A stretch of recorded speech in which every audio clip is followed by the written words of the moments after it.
दीन हक के निज़ाम के बारे में अक्सर ये सवालात पूछे जाते हैं कि क्या 1500 साल पहले वाला निज़ाम आज भी मुकम्मल तौर पर नाफिज हो सकता है या मौजूदा दौर के मुताबिक तब्दीलियां करनी पड़ेंगी।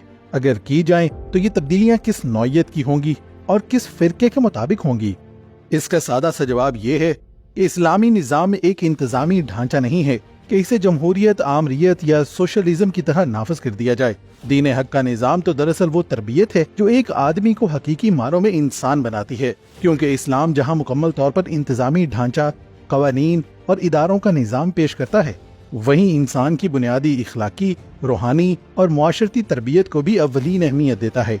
अगर हजरत उमर फारूक रज़ी अल्लाह तआला अन्हु की तरबियत हजूर नबी करीम सल्लल्लाहु अलैहि वसल्लम के हाथों बरसों तक ना हुई होती तो वो कभी खलीफतुल मुस्लिमीन के मुकाम तक ना पहुंच पाते।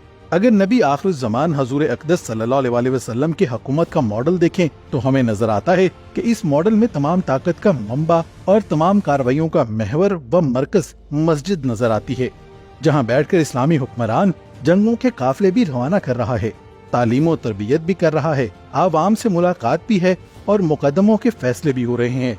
लिहाजा एक इस्लामी मुमलकत में मस्जिद सिर्फ एक इबादतगाह नहीं बल्कि ताकतवर और बुनियादी इंतजामी इदारा भी थी। इस मॉडल हुकूमत का एक अहम शोबा मुनज़्ज़म फलाही इदारों का भी था।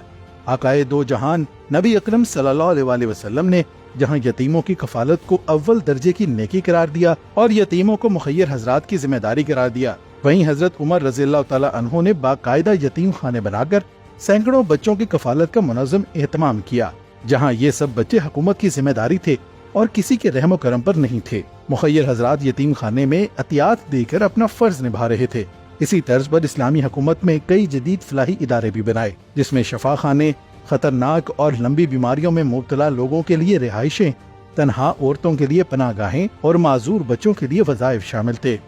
आज भी ऐसे फलाही इदारे कायम करना इस्लामी हुकूमत की बहुत बड़ी जिम्मेदारी है। उसके बगैर कोई रियासत कामयाब नहीं हो सकती, क्योंकि अगर पूरा मुल्क तरक्की कर जाए लेकिन माजूर सड़क पर भीख मांगने पर मजबूर हो तो ऐसी रियासत कामयाब नहीं हो सकती।